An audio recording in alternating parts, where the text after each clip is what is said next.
এটা ছিল আমাদের ঈদের একদিন পরের ভিডিও, মানে একদিন পরে আমরা ঘুরতে গিয়েছিলাম ঢাকায়। আসলে আগে থেকে কোনো প্ল্যানই ছিল না, আমরা ভেবেছিলাম অন্য কোথাও যাব বাহিরে আউটডোরে। তো পরে ভাবলাম যে এই গরম আর বাচ্চাদের নিয়ে আউটডোরে খুব কষ্ট হয়ে যাবে, তো এখানে যেহেতু এর আগে একবার এসেছিলাম তাই জানি এই জায়গা সম্পর্কে। পুরোটাই ইনডোরে, একদম এসির মধ্যে, বাচ্চাদের সাথে সাথে আমাদেরও ঘুরে কোনো সমস্যা হবে না গরমে।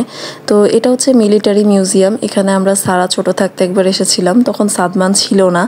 তো সারার তো কিছুই মনে নেই, কিন্তু খুব মজা পাচ্ছিল ওরা। আমরা এখানে এসেছিলাম তাও প্রায় 3টা বেজে গিয়েছিল। আমরা বের হতে হতে অনেক দেরি হয়ে গেছে বাসা থেকে। আরও আগে বের হলে আরও সুন্দর করে ঘুরতে পারতাম।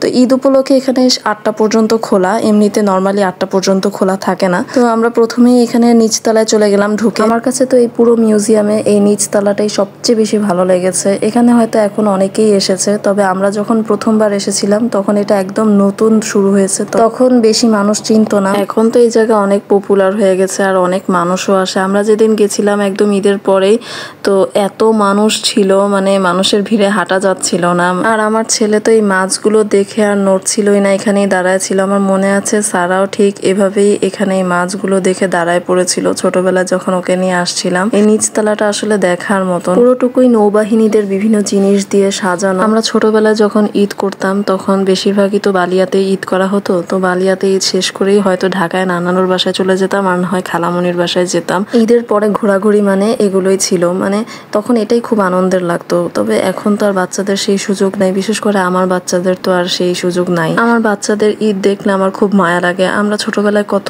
আনন্দে ঈদ কাটাতাম, আর ওরা বাসায় বসে বসে খুব বোরিং ভাবে ঈদের দিনটা পার করে। আসলে সময়ের সাথে সাথে সবকিছুই পরিবর্তন হয়ে যায়। তো যাই হোক, এখানে এসে বাচ্চারা খুবই খুশি হয়েছে। ওরা তো অনেকক্ষণ ধরে এখানে ঘোরাঘুরি করছে। আর এখানে আমরা আসছিলাম নামাজ পড়তে, আসরের নামাজ পড়তে, আর নামাজ পড়ে ওদেরকে একটু নাস্তা করায় নিয়েছিলাম। আর এখানে কিন্তু বাচ্চাদের তেমন কোনো অ্যাক্টিভিটিস ছিল না, যেহেতু পুরোটুকুই একটা মিউজিয়াম। তারপরেও বাচ্চারা ভালোই এনজয় করছে। বাচ্চাদের জন্য একটু স্ন্যাক্স আনতে পারলেও আমাদের জন্য কোনো খাবার নিয়ে ঢুকতে পারি নাই।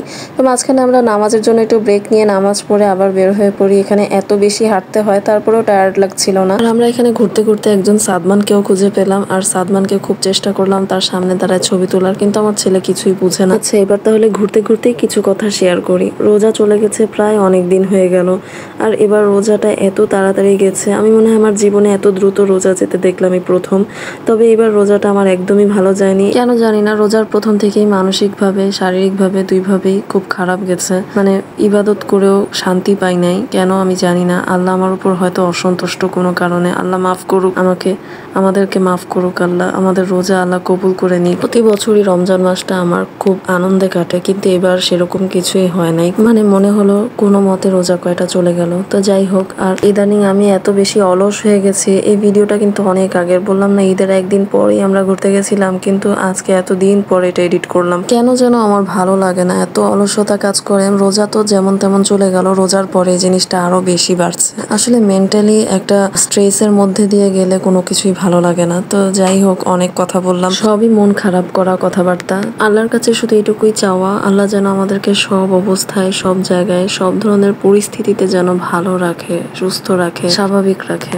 তো যাই হোক, এখানে আমরা মাগরিবের পরে এই আর্ট গ্যালারিতে ঢুকেছিলাম। এটাও ওই মিউজিয়ামেরই একটা অংশ, তবে আমরা এখানে ঢুকতে খুব লেট করে ফেলেছিলাম, তাই বেশিক্ষণ থাকতে পারিনি। পুরো মিউজিয়াম ঘুরে আমাদের এত বেশি এনার্জি লস হয়েছে, আর এই জায়গায় এসেই বাচ্চারা এত বেশি মজা পেয়েছিল। মানে এটা পুরাটাই ছিল একটা 3D আর্ট গ্যালারি, মানে সবগুলো পিকচার্স এত বেশি রিয়েল, বোঝার উপায় নাই এটা কি কোনো ছবি নাকি অন্য কিছু। তো আমি সোশ্যাল মিডিয়াতে এই জায়গাটার ছবি অনেক দেখেছি, আমার খুব আসার ইচ্ছা ছিল। আমরা যখন প্রথমবার এসেছিলাম তখন এই সাইডটা ছিল না, মানে আর্ট গ্যালারিটা তখন ছিল না। তো আমরা এখানে অনেকক্ষণ মজা করেছি, যদিও আমার বাচ্চাদের হাত পা ব্যথা হয়ে গেছে, তাদের ঘুম চলে আসছিল, খিদা লাগছিল। তো তারপরেও কয়েক শত ছবি তুলে আমরা এখান থেকে বের হয়ে গিয়েছি। মানে কি বলবো, যেই ছবির সামনেই যাই সেই ছবি ধরেই সবাই ছবি তুলতে চায়।